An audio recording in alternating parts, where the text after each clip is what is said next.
राधे राधे। जय श्री कृष्णा भक्तों, भक्ति चैनल ऑफिशियल पर आप सभी का स्वागत है। आज की वीडियो में सुनते हैं पाप मोचनी एकादशी व्रत कथा। अर्जुन ने भगवान श्री कृष्ण से कहा, हे मधुसूदन, आपने फाल्गुन मास के शुक्ल पक्ष की एकादशी अर्थात आमल की एकादशी के बारे में विस्तार पूर्वक बतलाया है। चैत्र माह के कृष्ण पक्ष में आने वाली एकादशी का क्या नाम है तथा उसकी विधि क्या है? कृपया करके आप मेरी बढ़ती हुई जिज्ञासा को शांत करें। भगवान श्री कृष्ण ने कहा, हे अर्जुन, चैत्र मास के कृष्ण पक्ष की एकादशी को पाप मोचनी एकादशी के नाम से जाना जाता है। एक बार की बात है, पृथ्वीपति राजा मांदता ने लोमश ऋषि से यही प्रश्न किया था जो तुमने मुझसे किया है। अतः जो कुछ भी ऋषि लोमश ने राजा मांदता को बतलाया वही मैं तुमसे कह रहा हूँ। राजा मांदता ने धर्म के रहस्यों के ज्ञाता महर्षि लोमश से पूछा, हे ऋषि श्रेष्ठ, मनुष्य के पापों का मोचन किस प्रकार संभव है? कृपया कर कोई ऐसा सरल उपाय बताएं जिससे सभी को सहज ही पापों से छुटकारा मिल जाए। पाप मोचनी एकादशी व्रत कथा। महर्षि लोमश ने कहा, हे नृपति, चैत्र मास के कृष्ण पक्ष की एकादशी का नाम पाप मोचनी एकादशी है। उसके व्रत के प्रभाव से मनुष्य के अनेक पाप नष्ट हो जाते हैं। मैं तुम्हें इस व्रत की कथा सुनाता हूँ, ध्यान पूर्वक श्रवण करो। प्राचीन समय में चैत्ररथ नामक एक वन था। उसमें अप्सराएं किन्नरों के साथ विहार किया करती थी।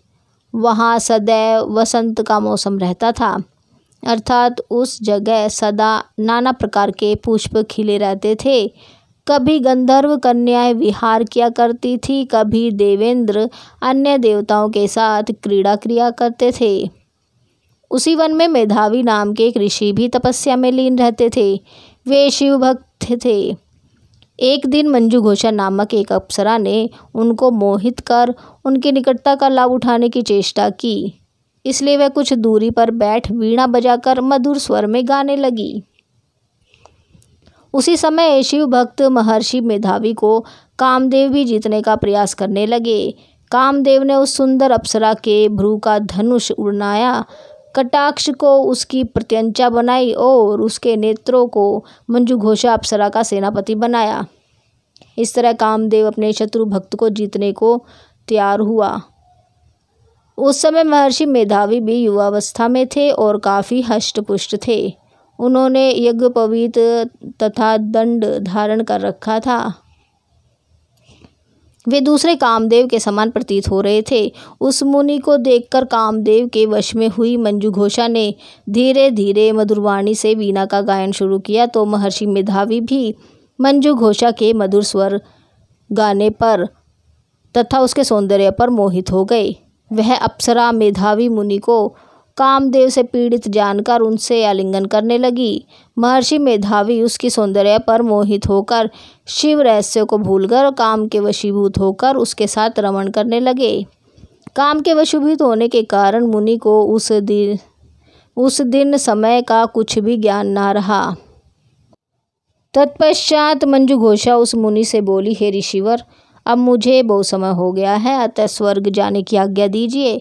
अप्सरा की बात सुनकर ऋषि ने कहा, हे मोहिनी, संध्या को तो आई हो, प्रातःकाल होने पर चली जाना। ऋषि के ऐसे वचनों को सुनकर अप्सरा उनके साथ रुक गई। इसी प्रकार दोनों ने साथ साथ बहुत समय बिताया। मंजू घोषा ने एक दिन ऋषि से कहा, हे विप्र, अब आप मुझे स्वर्ग जाने की आज्ञा दीजिए। मुनि ने इस बार भी वही कहा। हे रूपसी, अभी ज़्यादा समय व्यतीत नहीं हुआ है, कुछ समय और ठहरो। मुनि की बात सुन अप्सरा ने कहा, हे ऋषिवर, आपकी रात तो बहुत लंबी है। आप स्वयं ही सोचिए कि मुझे आपके पास आए कितना समय हो गया है। अब और ज़्यादा समय तक ठहरना क्या उचित है? अप्सरा की बात सुन मुनि को समय का बोध हुआ और वह गंभीरतापूर्वक विचार करने लगे। जब उन्हें समय का ज्ञान हुआ कि उन्हें रमण करते 57 वर्ष बीत गए हैं तो उस अप्सरा को वह काल का रूप समझने लगे। इतना ज़्यादा समय भोग विलास में व्यर्थ चला जाने पर उन्हें बड़ा क्रोध आया। अब वह भयंकर क्रोध में जलते हुए उस तप नाश करने वाली अप्सरा की तरफ भ्रकुटी तान कर देखने लगे। क्रोध से उनके अधर कांपने लगे और इंद्रियां बेकाबू होने लगी। क्रोध से थरथराते स्वर में मुनि ने उस अप्सरा से कहा, मेरे तप को नष्ट करने वाली दुष्टा, तू महापापिन और बहुत ही दुराचारिणी है। तुझ पर धिक्कार है। अब तू मेरे श्राप से पिशाचनी बन जा। मुनि के क्रोधयुक्त श्राप से वह अप्सरा पिशाचनी बन गई।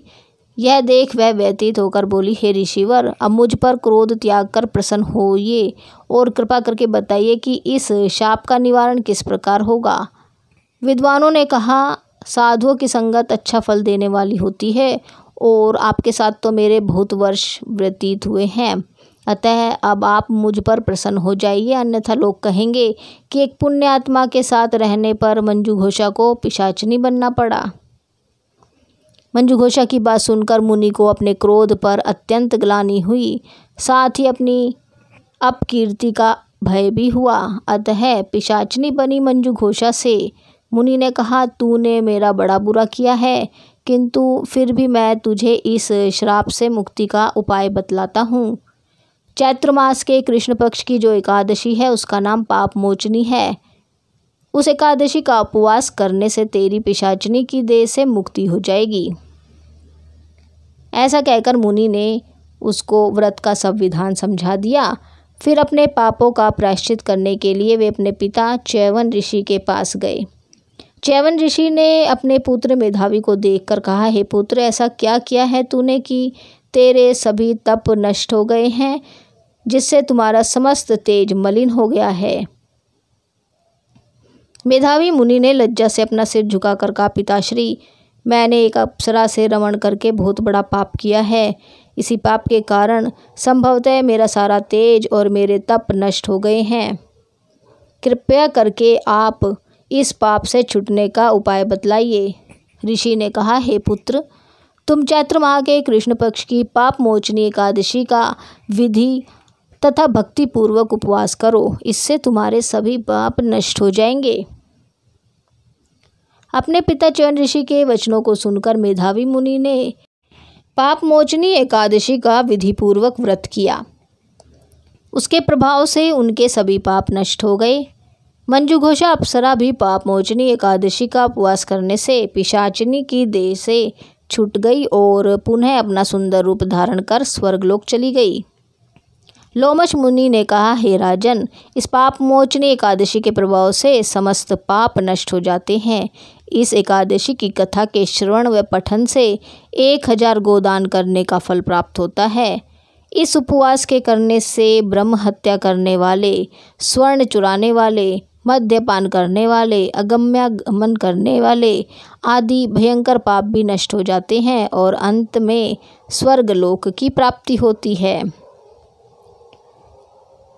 बोलिए श्री हरि विष्णु की जय। तो इसी धार्मिक कथा के साथ हम आज की वीडियो को यहीं समाप्त करते हैं। उम्मीद है आपको हमारी आज की वीडियो पसंद आई होगी। वीडियो पसंद आई हो तो हमारी वीडियो को लाइक और शेयर कीजिए, और यदि अभी तक आपने हमारे चैनल को सब्सक्राइब नहीं किया है तो चैनल को सब्सक्राइब कर लीजिए और बेल आइकन को प्रेस कीजिए, ताकि आने वाली सभी अगली वीडियो की जानकारी आपको मिल सके। और कमेंट में राधे राधे जय श्री कृष्णा लिखना ना भूले। Thank you for watching. Radhe Radhe जय श्री कृष्णा।